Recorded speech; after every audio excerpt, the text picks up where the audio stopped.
Amados, el día de hoy vamos a ver un precioso salmo, el Salmo capítulo 1 y todos sus versículos. Y permítanme hacer una introducción. Yo no sé cuántos de ustedes habrán visto la película En búsqueda de la felicidad de Will Smith.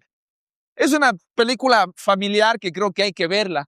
Es bastante bonita y se trata de un hombre que está con su hijo menor y lo que él hace es tratar de salir adelante y busca tener un trabajo estable, pero al final duerme como en baños, duerme en lugares bastante desprolijos y él trata de cubrir a su hijo. Lo único que él quiere es poder tener un buen trabajo para tener un buen salario, porque eso es lo que va a encontrar la felicidad en su vida y va a encontrar la estabilidad. Y es interesante la película. Mis amados, esta película no se diferencia mucho a los seres humanos, en un sentido de que todos los seres humanos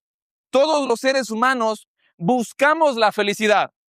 A nadie le gusta el dolor y creo que hay que ser honestos. A nadie es masoquista. A nadie le gusta el masoquismo. Y nuestro anhelo más interno de nuestro corazón es buscar la felicidad.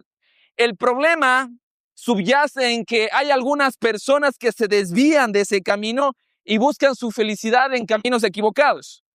A veces ponen toda su esperanza en el trabajo, pero de repente un despido en diciembre en las nuevas administraciones cambia totalmente y cambia su felicidad a un lugar de tinieblas. Hay personas que son felices por sus títulos, por sus trabajos, por su dinero, pero de repente lo pierden todo. Hay personas que son felices por simplemente estar sanos, pero cuando la salud se ve deteriorada, estas personas también caen en un hueco. La pregunta es, ¿cuál es ese camino correcto para la felicidad?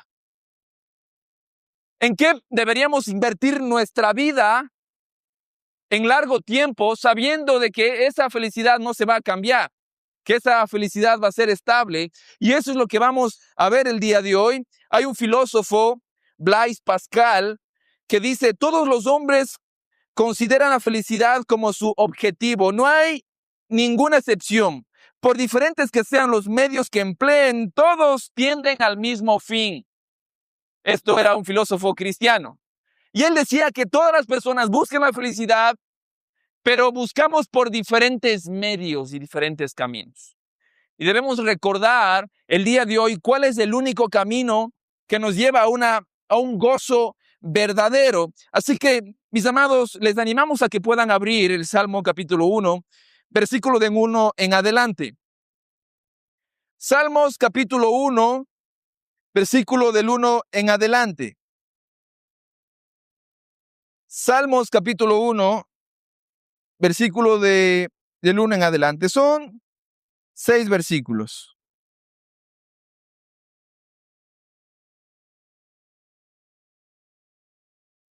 Salmos capítulo 1, Reina Valera. Vamos a ver cómo nos va nuestra lectura.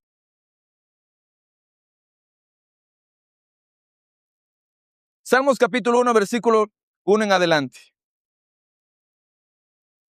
Mi amado hermano, ¿puedes tú pasarle las diapositivas porque se me paró acá?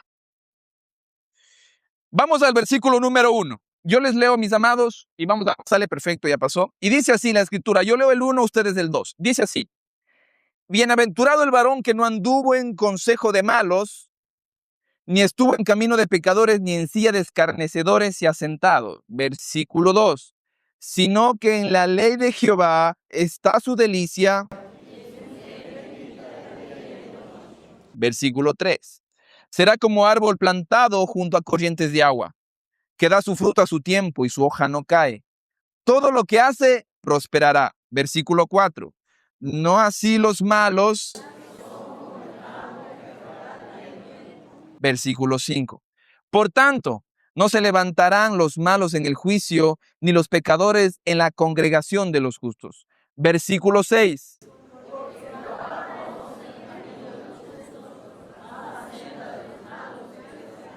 Mis amados, aquí podemos observar 6 versículos. 6 versículos bastante sencillos, mis amados, que básicamente estos versículos abren a todo el libro de Salmos. Hay dos capítulos muy importantes. El capítulo número 1 que habla de la bienaventuranza y el capítulo número 2 que habla del rey Mesías que vendrá a reinar sobre la tierra. Por lo tanto, los teólogos dicen que estos dos salmos, el capítulo número 1 y el capítulo número 2 de los salmos, son como los dos pilares que nos ayudan a entender de qué se trata los salmos. Se trata de un hombre bienaventurado que confía en el Mesías, que es el capítulo número 2. Eso es importante entender, mis amados. Y algo importante en la diapositiva que nosotros podemos ver en la siguiente es que la palabra bienaventurado en el hebreo es ashrei. Y lo interesante de esta palabra es que se encuentra en su original en plural. Es decir, la palabra denota una bendición constante, una bendición que son varias en las personas, que no es solo una. Y también la palabra en hebreo, ashrei, se encuentra en un superlativo. ¿Qué es el superlativo? El superlativo, mis amados, es una palabra que expresa algo sumamente extendido, fuertesísimo. Por ejemplo, lo que está diciendo la escritura en este momento es que la palabra hebrea de la bendición dice que nosotros somos grandemente y extensamente bendecidos, grandemente y plenamente felices, plenamente gozosos. Esa es la palabra que inicia y que introduce a los salmos. Bienaventurados, gozo pleno o gozos plenos, por así decirlos, porque está en plural. Es importante entender esta palabra porque, mis amados, esta persona que es sumamente gozosa va a encontrar su gozo no en las circunstancias del mundo, sino que su gozo y su felicidad va a descansar en alguien. Su gozo y su felicidad no descansa en las circunstancias externas, en un trabajo, en la salud, en el dinero, que son cambiantes, sino que descansa en una relación con alguien. Y ese alguien nosotros vamos a ver que es Dios. Hay un gozo de este mundo que tiene que ver con las circunstancias y hay un gozo del creyente que tiene que ver con el corazón, con la relación con Dios. Así que nos puede faltar la salud, el dinero y aún la familia, pero no nos va a faltar al Señor. Esa es la bienaventuranza que inicia el Salmo. Esa es la palabra hebrea. Es un plural enfático, no es simplemente una alegría pasajera, es un estado de dicha suprema y satisfacción completa. El mundo dice que la felicidad depende de lo que pasa a las circunstancias. Si el clima cambia, el gozo cambia. Si la situación económica cambia, su gozo cambia. Si es que cambia su situación de trabajo, cambia su gozo. Si es que no gana su candidato, cambia su gozo. Pero la Biblia dice que la bienaventuranza depende de quién te sostiene, una relación. Es la dicha de un pacto inquebrantable. La fuente de gozo se encuentra en Dios. Y el Salmo 1, capítulo 1 dice, bienaventurado el varón que no anduvo en consejo de malos.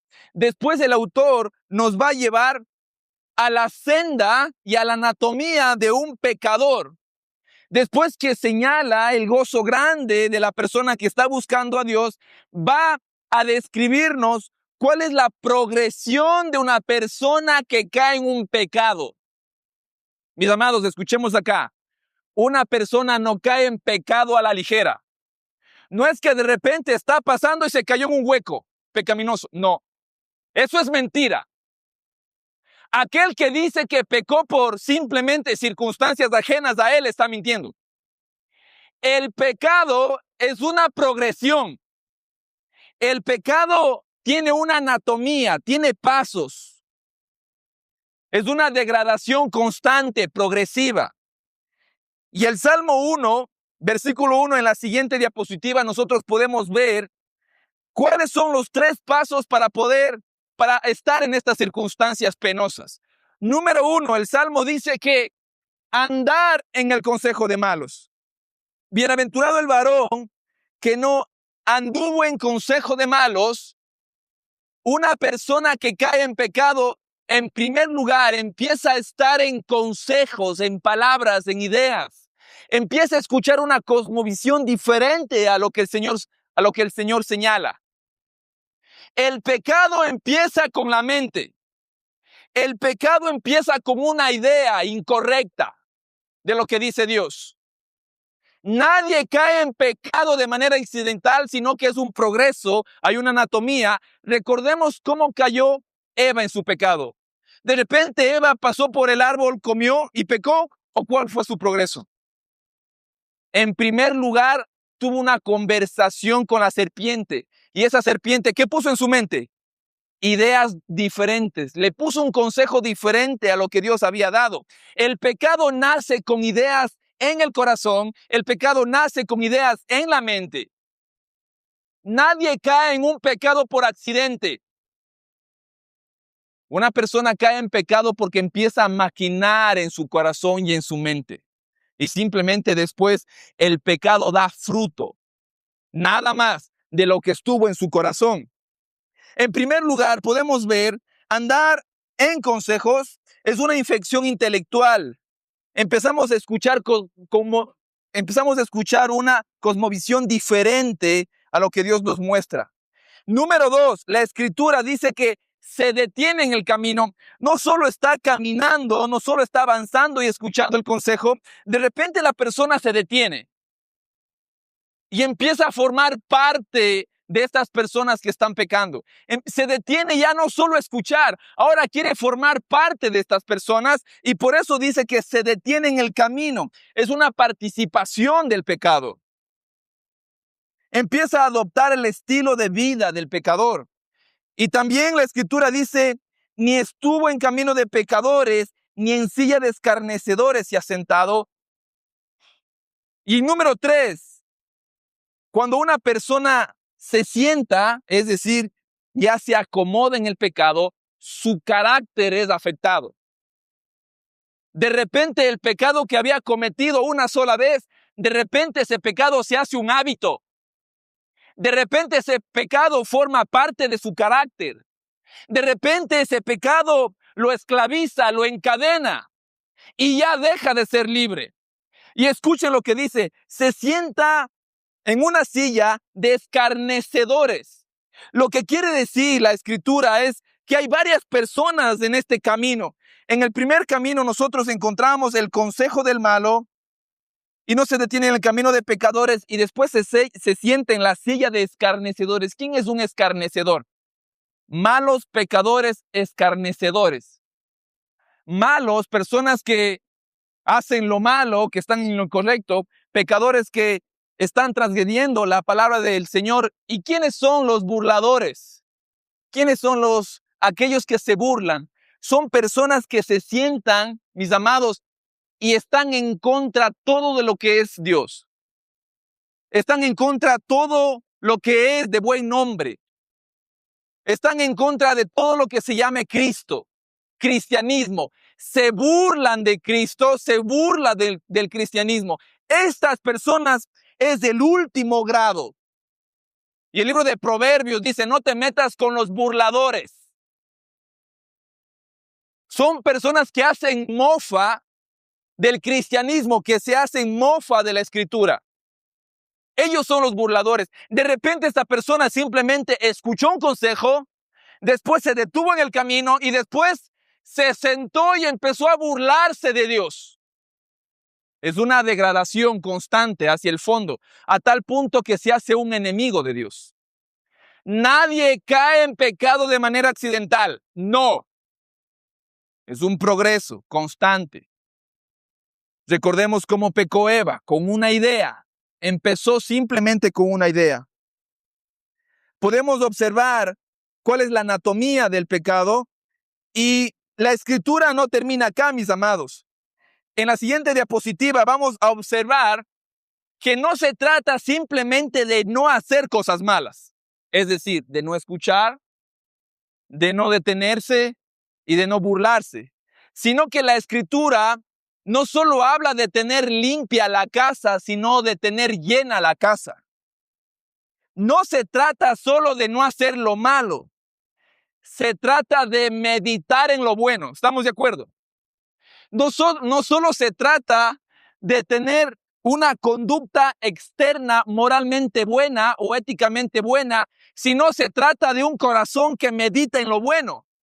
Un corazón que ha cambiado sus afectos, sus amores del mundo por un amor a Dios. Y por eso, mis amados, la fortaleza mental, el agá, que es meditar, sino que en la ley de Jehová está su delicia, y en su ley medita de día y de noche. Mis amados, la verdadera piedad no solo es negar el mal, es amar la verdad. La verdadera piedad no es solo, mis amados, dejar el mal, sino la verdadera piedad es amar la verdad. Y esto es importante, mis amados, porque si una persona simplemente no hace cosas malas porque está obligado y su corazón no cambia, no ama las cosas buenas, esta persona tarde o temprano vuelve a hacer lo mismo. Empieza a hacer lo que le dicta su corazón. Por eso básicamente las clínicas de rehabilitación no funcionan estadísticamente. Más del 80% de las personas que visitan una clínica recaen, porque lo que hace una clínica es de encerrar en 4 paredes. Lo que hace es simplemente no permitirle hacer lo que le dicta su corazón. Pero cuando esta persona recobra la libertad, lo primero que hacen es lo que su corazón le dicta. Por eso, no es solo no hacer lo malo, sino en el corazón tiene que tener nuevos afectos. Y por eso la Escritura dice, sino que en su ley medita de día y de noche. La Escritura, mis amados, la palabra meditar es constante en la Escritura. Es constante la palabra meditar. No se trata, mis amados, no se trata solo de leer, se trata de meditar. Si es que usted, no sé si ha tenido usted un hijo, que cuando lee algo y usted le pregunta, ¿y qué entendiste? Él acaba de leer muy bien todo su párrafo. Y de repente dice, no entendí nada. En pocas palabras, este joven cuando estuvo leyendo, no estuvo entendiendo lo que decía. De la misma manera, la Escritura se trata de entender y meditar lo que dice la Escritura. No se trata simplemente de leerla de manera mecánica, se trata de meditar en la Escritura, porque en la meditación está la práctica. En la meditación de la Escritura está el hecho que nosotros podemos aportar, caminar, practicar lo que estamos leyendo. Hay un dicho que dice, dime qué meditas en tu silencio y te diré quién eres en tu carácter.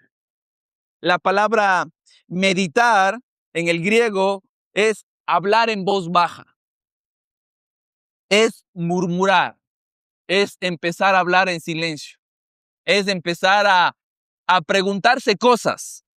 Qué interesante lo que dice este salmo. ¿Qué me dirá este texto acerca de Dios? ¿Qué será que, cómo yo puedo aplicar este texto a mi vida? Eso es murmurar, es empezar a tener una conversación con nosotros mismos, es hablar en voz baja, es empezar a extraer lo que la Escritura está diciendo. Mis amados, la pregunta es, y les digo a ustedes, ¿por qué deberíamos deleitarnos en la Escritura? ¿Por qué deberíamos deleitarnos en la Escritura, mis amados? ¿Por qué deberíamos hacerlo? Hay varias razones, mis hermanos, por qué deberíamos hacerlo. Número 1, nosotros a través de la Escritura podemos conocer a Dios. A través de la Escritura nosotros podemos conocer al Dios Trino, sus atributos, quién es Él. Nosotros podemos conocer cuál es su carácter, cuál es su voluntad. Hay razones para deleitarse y número 1 es conocer a Dios. ¿Por qué también deberíamos deleitarnos? Es porque en su escritura podemos encontrar sus promesas. Sí, mis amados, hay promesas en la escritura para su pueblo. Y también deberíamos deleitarnos en la escritura porque la escritura es el alimento diario de cada creyente, porque no solo de pan vive el hombre, sino también de toda palabra que sale de la boca de Dios. La escritura es el alimento del creyente, por eso deberíamos deleitarnos. Y finalmente, número 4, deberíamos deleitarnos porque es la defensa contra los ataques diarios de Satanás, de nuestra carne y del mundo. La escritura nos ayuda a defender de Satanás como Cristo lo hizo en el desierto. Recordemos cuando Satanás vino a tentar a Cristo. ¿Qué hizo Cristo, mis amados? ¿Cómo se defendió? Cristo podría haber hecho caer un rayo y eliminar a Satanás. ¿Tenía el poder para hacerlo? Sí, ¿no es cierto? Podía enviarlo a otra galaxia, podía hacerlo. Pero es interesante que Cristo da la buena batalla de la fe con la escritura, una herramienta que usted y yo tenemos en las manos. Con la palabra. Con la palabra podemos dar la batalla contra Satanás. No seamos simples de corazón, mis amados. En este mundo tenemos ataques de Satanás, ataques de nuestra carne, de nuestras pasiones. Y número 3, del mundo, de la cultura, de los consejos del mundo, que nos invita a que formemos parte de ellos. Hay una fortaleza en meditar la escritura. Y no solo se queda ahí el salmista, sino que avanza y quiere hablar de cuál es la condición de este bienaventurado. Y empieza a utilizar una preciosa metáfora acerca de un árbol plantado en la siguiente diapositiva. Y la escritura continúa, versículo 3. Será como árbol plantado junto a corrientes de agua que da su fruto a su tiempo, y su hoja no cae, y todo lo que hace prosperará.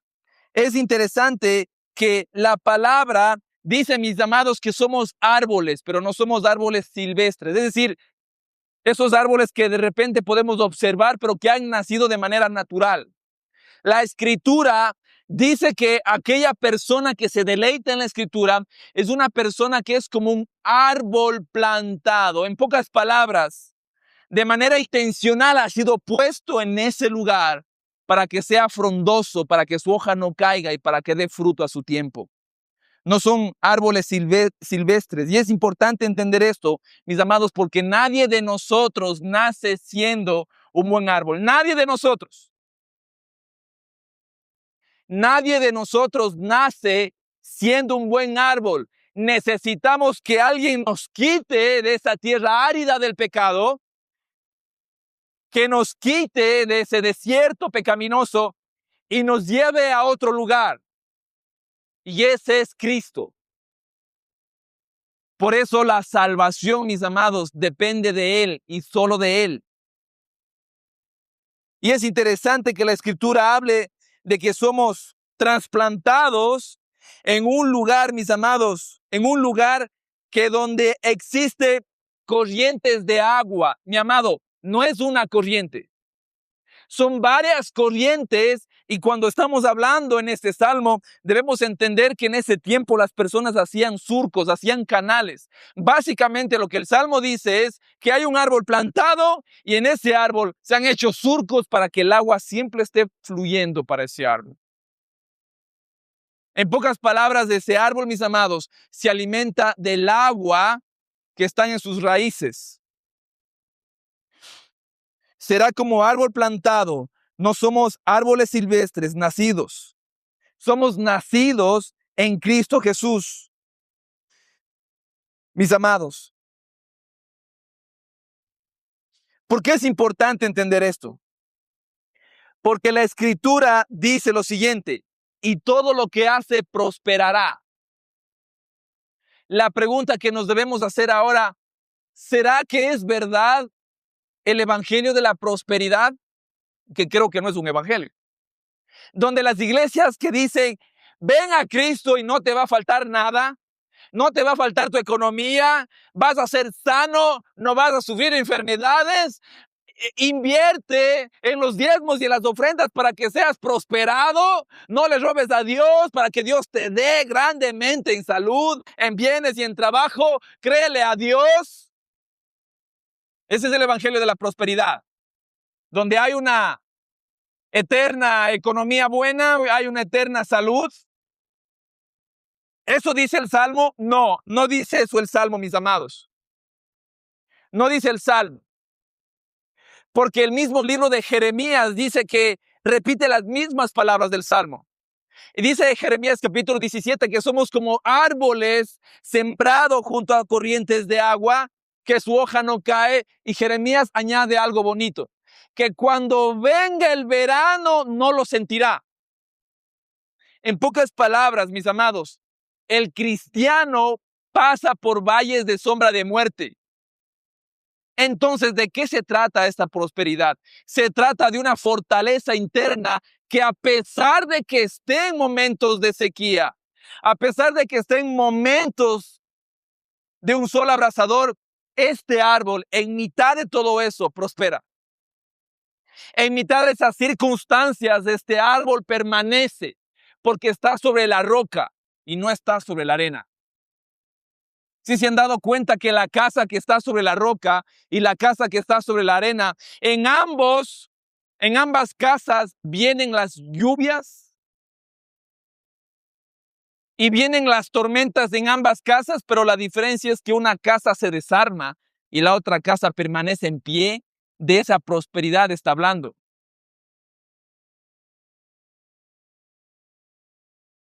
Después el salmista va a avanzar y lo que va a decir es: no así los impíos.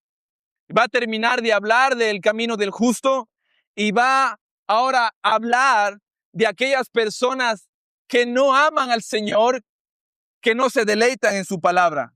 Y hay un enfático versículo 4: no así los malos. En pocas palabras, ¿cómo se describe al bienaventurado? Es estable, tiene sus raíces, da fruto, su hoja no cae, avanza, se alimenta de esas fuentes de agua. Ahora, ¿cuál es el contraste que se señala con los malos? ¿Cuál es ese contraste, mis amados? ¿Qué dice de aquellos? Y veamos en la siguiente diapositiva lo que dice. No así los malos, versículo 4, que son como el tamo que arrebata el viento. Para los que no conocen el tamo es esa cáscara que se quita de un grano. Es la cáscara que sobra, que se bota, que no sirven más para nada. Dice, no así los malos. Hay un contraste con el bienaventurado y ese contraste que él no es un árbol firme y frondoso, sino que este malo es una persona que es como un tamo, es una cáscara que no sirve para nada, que no tiene fundamento, que no tiene raíz, que es sin peso, es sin vida, no sirve para nada. Hay un contraste que el Salmo dice: árbol plantado, tamo o paja. Hay una estabilidad, hay inestabilidad, se lo lleva el viento. Hay un peso, hay fruto, el tamo está vacío y es simplemente una cáscara. Está conectado el justo con Dios y con sus aguas. El tamo es seco y es árido. Su hoja no cae del justo y permanece, mas el otro no permanece. El justo se deleita en la ley de Dios. ¿Y qué hace el malo? Se burla de Dios. ¿Qué hace el malo? Hace mofa del Señor. Hace mofa del cristianismo. Hace mofa de la escritura. ¿Usted tiene amigos así? Que se burlan del cristianismo, que se burlan de usted, que se burlan de la escritura, que le dice que usted está simplemente creyendo en cuentos de hadas. Ese es un burlador. Ese es el tamo. Y en el siguiente texto, el salmista va a ir terminando con algo precioso que va a animar al bienaventurado. Y el versículo 5, por tanto no se levantarán los malos en el juicio, ni los pecadores en la congregación de los justos. Versículo 6, porque Jehová conoce el camino de los justos, mas la senda de los malos perecerá. Y en la siguiente diapositiva podemos ver algo precioso. La palabra conocer en el hebreo es yada, que es un conocimiento pactual de amar, cuidar, aprobar y vigilar. La palabra yada en el hebreo habla de reconocer como propio. Ustedes ya han escuchado el verso de Juan que dice, yo soy el buen pastor y conozco mis ovejas y ellas conocen mi voz. Dice que Jehová conoce el camino del justo, pero lo conoce como un buen pastor, porque ama, cuida. Y dice que Él, mis amados, tiene cuidado de aquel que es bienaventurado. Es importante terminar el último versículo de esa manera.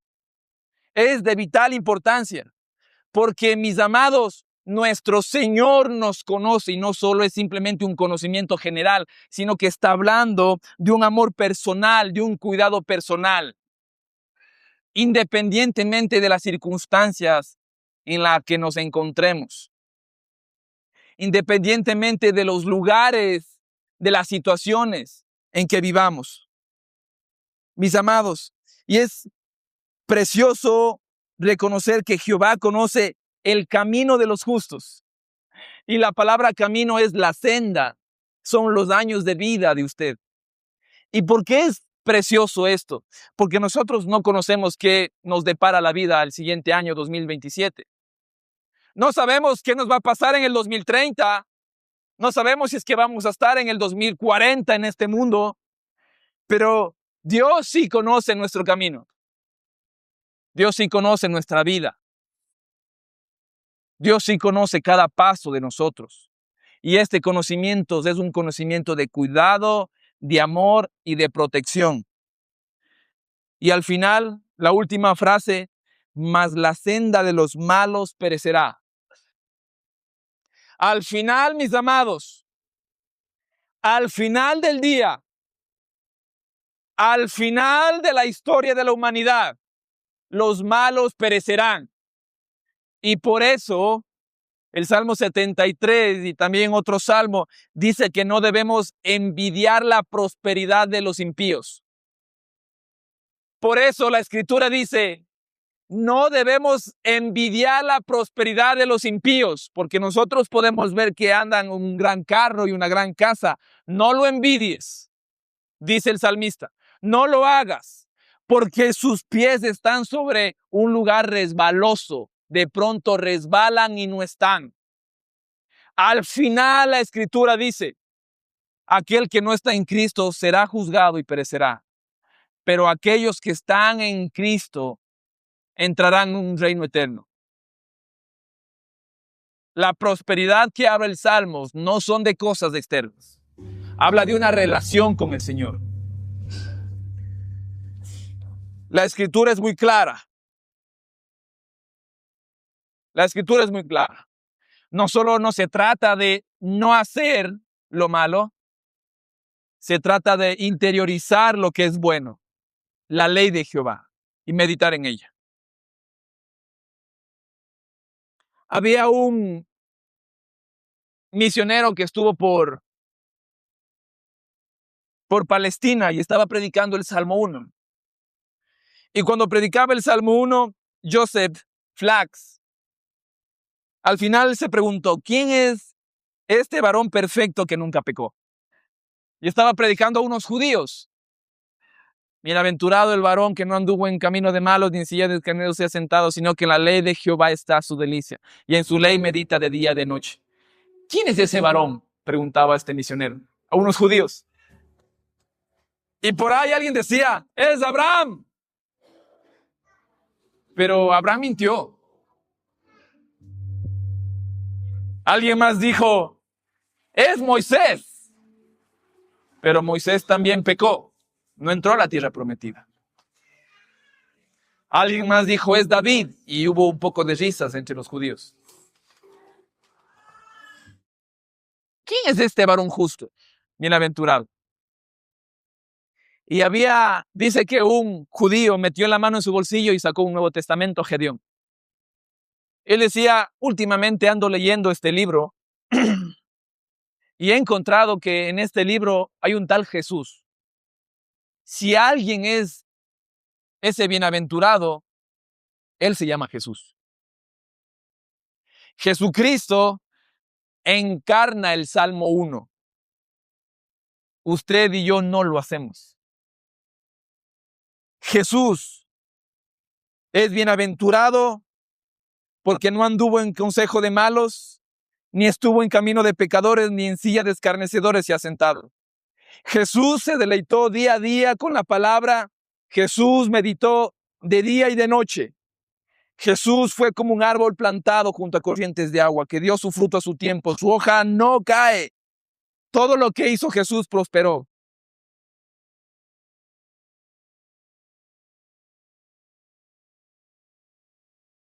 A la final, el mensaje no se trata de haz de esto o aquello. El mensaje se trata de irnos al capítulo número 2 del libro de los Salmos. Y el capítulo número 2 de los Salmos habla de Cristo, del Mesías que va a venir y va a reinar. El capítulo 2 del Salmos habla de un Mesías que reinará con justicia. Y por eso el Salmo 2:12 dice, bienaventurados todos los que en él confían. Ser árboles plantados es confiar en Cristo. Estar junto a las corrientes de aguas, estar junto a las corrientes de Cristo. Deleitarnos en la palabra es deleitarnos en Cristo. Cristo. La palabra nos ofrece a Cristo. El Salmo 1 nos lleva a Cristo, al justo.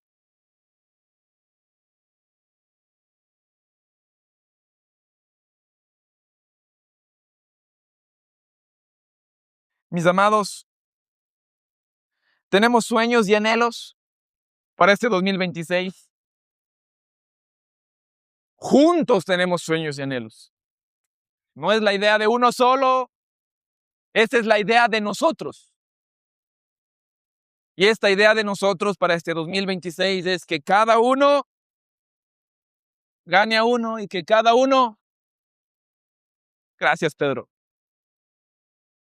y que cada uno se deleite en la Escritura. No queremos enviarles de misiones al África ni a China, ni queremos ir a plantar otra iglesia. Queremos que esta iglesia se deleite en la Escritura.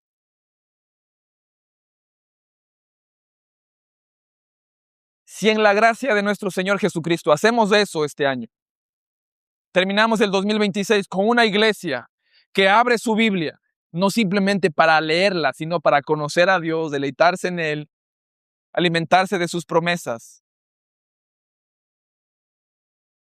Si es que simplemente hacemos eso este año y que la iglesia termina por lo menos en un 50 o 70% de hermanos conociendo a Dios a través de la Escritura todos los días, abriendo la Escritura como un pan en su casa. Si es que hacemos eso y logramos eso, mis amados, nacerá el avivamiento en la ciudad de Macas. Escuchen, mis amados, a veces queremos ganar a nuestra ciudad cuando no hemos ganado todavía nuestras pasiones. Queremos ganar a nuestros familiares y decirle, leerás la Biblia cuando yo no lo hago, no me deleito en el Señor. Vemos al mundo pecaminoso, pero yo simplemente no hago lo malo, pero tampoco hago lo bueno. No me deleito en su palabra. La palabra me revela a Cristo, el Mesías. Los avivamientos empiezan con la Escritura. Los avivamientos de todo pueblo empiezan con tomar en serio la palabra del Señor. El avivamiento de nuestro Cantón Morona empieza con una iglesia pequeña como nosotros. No empieza con actividades y misiones, no empieza con estar en movimiento, empieza donde cada familia abre la escritura para leerla, donde cada padre lea a sus hijos la escritura. Mis amados, podemos, como decía alguien ayer, podemos nosotros hacer de nuestros hijos ingenieros, médicos, profesionales y que estén en un trabajo. Pero si al final nuestros hijos no están con la escritura, hemos fracasado. Si al final ellos no aman la escritura, hemos fracasado como pastores de nuestros hogares. Hemos fracasado. Si es que nuestras hijas no aman al Señor, hemos fracasado. A pesar de que tengan el éxito del mundo. Un avivamiento empieza tomando en serio la escritura.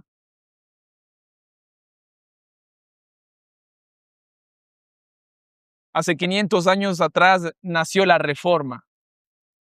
Solo gracias, sola escritura. Hay unas 5 solas. Pero ese avivamiento empezó con Martín Lutero, que tomó en serio la escritura. Y un pueblo que tomó en serio la escritura se avivó. Mi amado, ¿quiere usted ganar a Morona? ¿Quiere usted ganar a Morona para Cristo? ¿Quiere ganar Morona Santiago para Cristo? Hablábamos con un hermano y decíamos en una reunión por la noche, este día, jueves en mi casa, y decía, ¿y si soñamos con tener un grupo Conexión en Sucúa?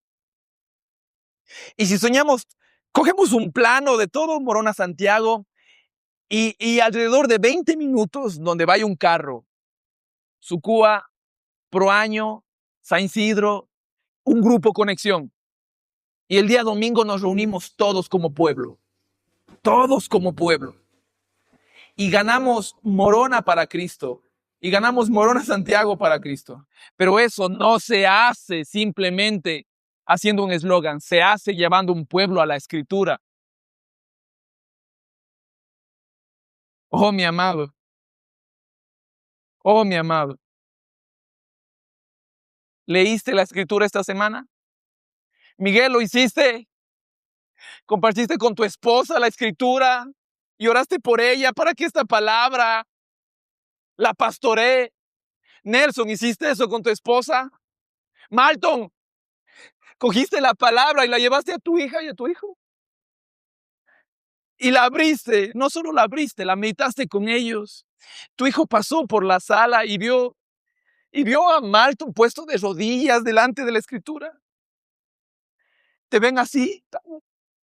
Hermano Emilio, le ven así. Jonathan, eres uno de ellos. Eres uno de ellos. Raúl, amas la escritura.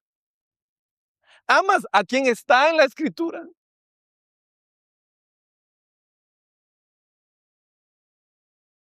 Mis amados, este pueblo va a ir de mal en peor mientras su pueblo no vuelva a la escritura.